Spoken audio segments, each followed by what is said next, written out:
The FAA is slashing air traffic by 10% at 40 airports across the country starting Friday.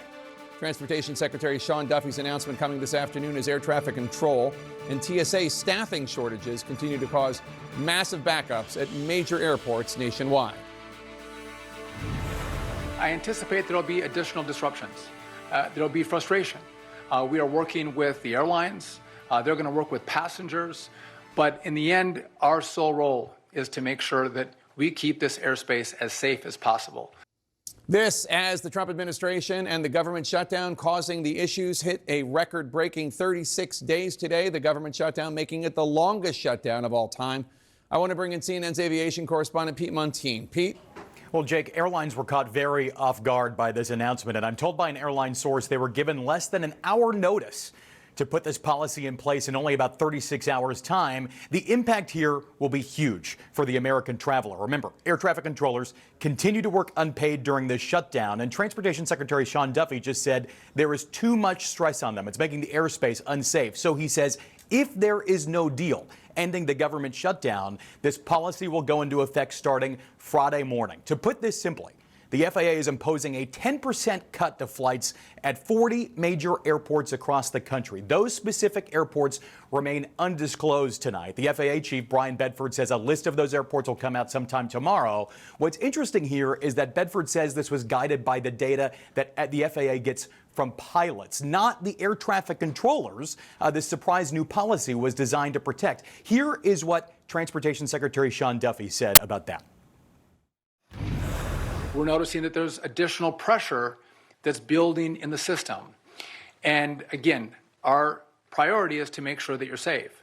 And so we're going to talk about additional measures that we are going to take that's going to reduce the risk profile in the national airspace. More than 400 air traffic control staffing shortages have been reported at FAA facilities since the start of the shutdown 35 days ago. That number more than 4 times what was recorded during the same period last year. Still very few details from the Transportation Department on this, but cutting airline flights by 10% is a huge number. There are about 45,000 flights handled by U.S. air traffic controllers on an average day. So what the FAA is talking about here is equivalent to canceling about 4,500 flights a day. By my math, that's about 30% worse than the worst day for flight cancellations in the last year. One must also think of the optics here, Jake. Never before has the U.S. airspace been politicized like this. Jake. Pete Montine, thanks so much. And joining us now to discuss, Nick Daniels, president of the National Air Traffic Controllers Association. What's your reaction to the announcement from Secretary Duffy? Is that welcome news for your members, your air traffic controllers?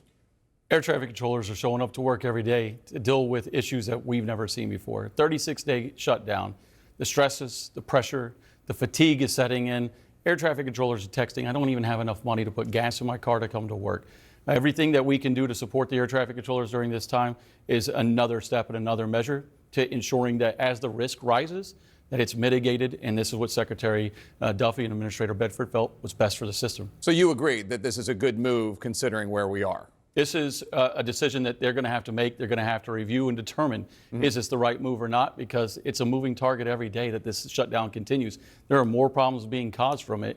Every day it grows, and we don't know what that measure is going to be and would look like, but we need to ensure the air traffic controllers are supported along the way. Is it safe to fly? It is absolutely safe to fly, but that's because of the hardworking men and women and dealing with this added risk, this added fatigue, this added pressures. They're going to work.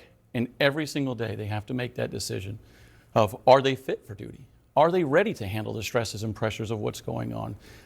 Are we going to have a new procedure? We base what we do day in and day out of predictability. Right now there is no predictability because we don't know what this shutdown is going to continue to bring. So Democrats say that they're voting the way they are to not open the government because of this health care emergency, they say.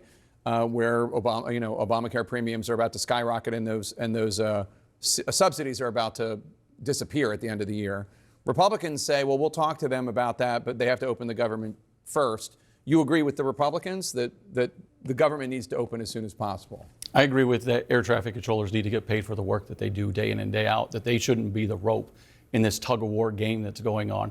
We're calling on Congress to end the shutdown, end it by any means that needs to happen, pass the legislation, pay the air traffic controllers and all the federal employees, and let us continue doing the amazing job that we do. I know that some of these air traffic controllers are calling in sick so they can do another job, so that they can put food on the table and put gas in the car. Others are working air traffic control and then doing something else, Lyft or Uber Eats or whatever. What are you hearing from your members? Hearing one is, the term of art of calling in sick. It's, one thing that isn't always true. They're not calling in sick. They're calling in saying, I don't have child care today. What do you want me to do? I can't pay for it. I can't pay for the gas and I can't pay for my utilities. How would you like me to handle this to the employer? But on top of that, as you said, there are working second jobs, and it absolutely concerns us. No air traffic controller should have to work a second job. But on top of that, for the first time ever, since we have less controllers than we did in the 2019 shutdown, we're seeing them resign. And that's absolutely putting us in a horrible position moving forward, and something we've been trying to work with Secretary Duffy to overcome. This is the longest shutdown in the history of the United States of America. The FAA administrator acknowledged today something like this has never had to happen before, just canceling 4,500 flights a day. What's your message right now to leaders of Congress, and are you more frustrated with one side or the other? I'm frustrated with the entire process that air traffic controllers are used as a political pawn in any type of government shutdown. We're being thrust into the spotlight on policy disagreements that have nothing to do with us. That's where the frustration comes from for myself and every air traffic control in the country. And they wake up to a headline that says there's no end in sight. That leads to hopelessness. So our call is end the shutdown. End it immediately. That's the real answer to all of this. None of these things happen if our government's open and we can go into work and keep running America's airspace safely. When you talk to members of Congress, when you talk to the leaders of the Democratic Party or the Republican Party, what do they say to you? The same thing that you hear day in and day out on the talking points. And I understand. I leave the politics to the politicians. I understand we're air traffic controllers, but at the same time, we have to understand that when we see risk in the system build, my job, all of our jobs, the 10,800 certified controllers, their job is to tell you when things are becoming unsafe, and tomorrow will be less safe than today, and we have to mitigate that risk somehow. In the shutdown during Obama's term, I think it was in the first term, 2013 maybe, 2013, 2014, then citizen Donald Trump said that it was Obama's fault. Obama needed to roll up his sleeves, get to work. He's the president.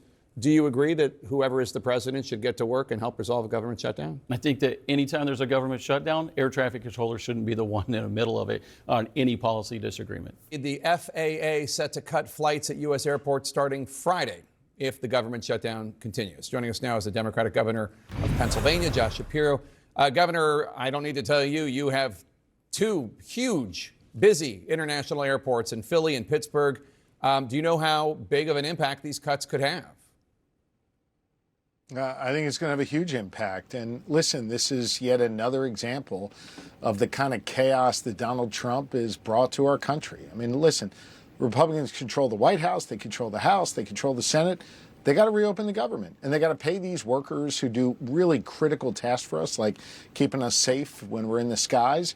It's time for them to get this over with and get people back to work, pay folks, and end this shutdown.